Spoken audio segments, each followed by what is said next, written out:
So now we're going to take this idea of geometric mean and we're going to look at how does this actually happen inside of a triangle. So there are several theorems that deal with an altitude being drawn inside a right triangle. And so you can see here on the screen, it goes through these three theorems. So if you have an altitude drawn from the right angle of a right triangle, three things happen. One, all the triangles are similar. Two, the measure of the altitude is the geometric mean of the two segments of the hypotenuse.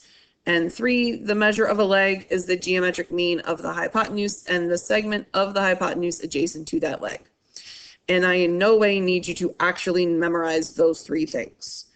What we're going to do is look at when you get a picture, how do those three theorems help us set up our proportion using geometric mean? So it tells you next to these examples to think, where is your X or Y located in your picture?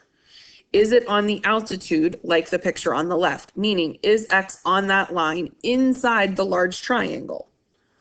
Or, like the picture on the right, are X or Y located on the legs? Are they outside the triangle or are they on the two segments that are making the right angle?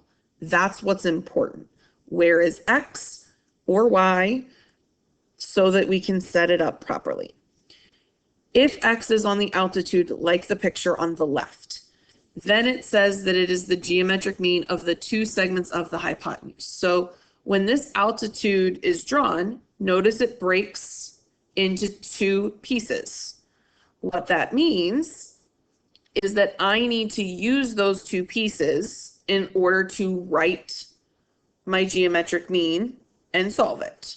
So that means I'm going to use the 5 and 9 that were given to me. So 5 over X equal to X over 9. And now I'm solving this identical to the three previous problems that we did. So we're talking X squared equals 45. You're going to take a square root on both sides. And again, if this is not a perfect square, I'm going to want my two possible solutions. So do your factor tree for 45. A hint, you just multiplied two numbers. You can always use those as the first two numbers in your factor tree. Break it down into 5 times 9. 9 breaks down into 3 times 3. I'm going to pull the 3 out. Single 5 stays inside. I'm just saving myself some writing, as you can always do your trees on scratch paper. I don't need to see your tree for credit in any way.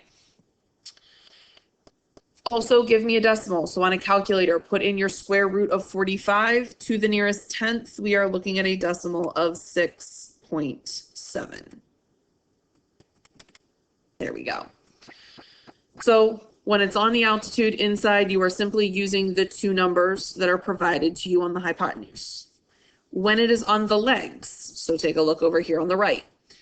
Notice my X and Y are outside. I still have these two numbers on the hypotenuse, but I can't just use those two numbers or X and Y will come out the same every single time. This is what was number 3 up here, that I'm using the geometric mean of the hypotenuse and the segment adjacent to that leg. So I'm using the hypotenuse, meaning I need to use this whole thing. So first thing I'm going to do is 4 plus 8 makes the whole thing of 12. Secondly, it talked about the part it was adjacent to. Adjacent means next to. If X is over here on the left, see how it comes up and it touches the part that's the 4? The Y down here touches the part that's 8. That's what we're talking about. Which part does it touch? So if I'm going to make my geometric mean to find X, I'm going to use the whole hypotenuse of 12 over X. And then I'm going to put X over what part does it touch? It touches 4. I'm going to do the setup for Y. So the whole hypotenuse of 12 over Y equal to Y over what part does it touch? It touches the part that is 8. So this is how you're going to get two different answers for x and y because they don't use the same values. So at this point you are solving. So x times x makes x squared. 12 times 4 makes 48.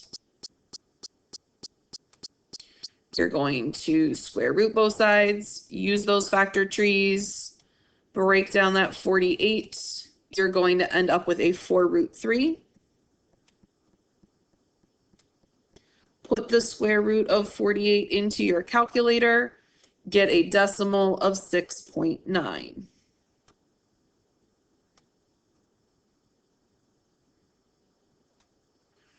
And if I do the same thing to find y, we're talking y squared.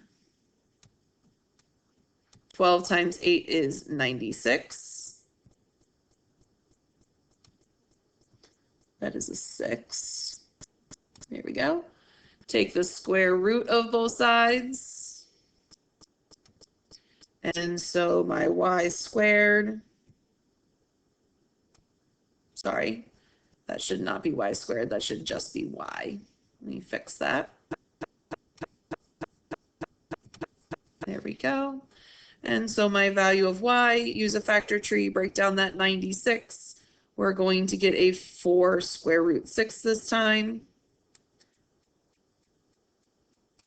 And when you put square root of 96 in a calculator, you're going to get a 9.8. So just to recap, when x is on the altitude, you use the two values on the hypotenuse. When x or y is on the legs, meaning outside the triangle, you're going to need the whole hypotenuse, and you're going to need the part of the hypotenuse that is touching the side that you're trying to find. So let's take this idea and look at two more examples. Both of these examples have you finding x and y. You have to pay attention, where is x and y located? So when I look at number 1, x is located inside my triangle, x is located on that altitude. That means I want to use the two values that I've been given. So 2 over x is going to equal x over 14.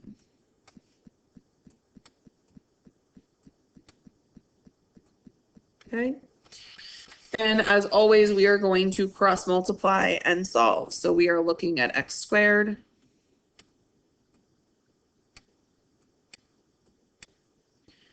Two times 14 is going to give me 28. Square root both sides. Again, factor trees, break things down. I want both versions of the answer.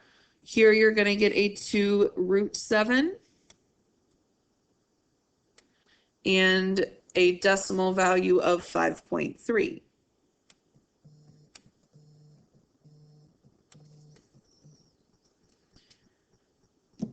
So I also have a y in this picture. In order to find y, I need to notice that y is located on a leg. And so that means, put these together, 2 and 14 make 16.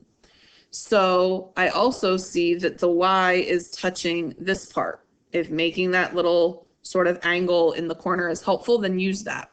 But the whole hypotenuse is 16. I'm finding y, use the right letter. And so y over the part that it touches, which is 14. So y squared is equal to 224. That would be 16 times 14. Square root both sides. Use the 16 and the 14 when you're making your factor tree here. I don't expect you to come up with something else for 224. You're going to end up getting 4 square root of 14. And when you put 224 into a calculator to get a square root, you're going to get a 14.9 0.96, excuse me. So if you have something that when you round, it actually needs to round up to a whole value, please make sure that you're indicating that by putting a 0.0. So a 14.96 is going to round to a 15.0.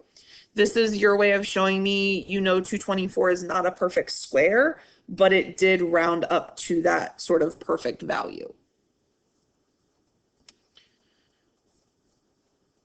At this point, I'm going to make the suggestion that if you want to try example 2, you're welcome to do so. I'm going to jot the 2 answers here. Answers for x would be 2 root 6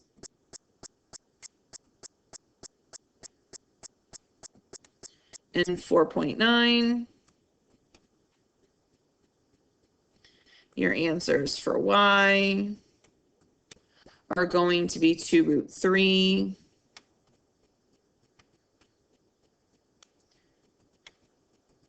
and 3.5. This example, both x and y are on your legs, so think about the one on the previous slide where x and y were on the legs, and you have to put that hypotenuse together.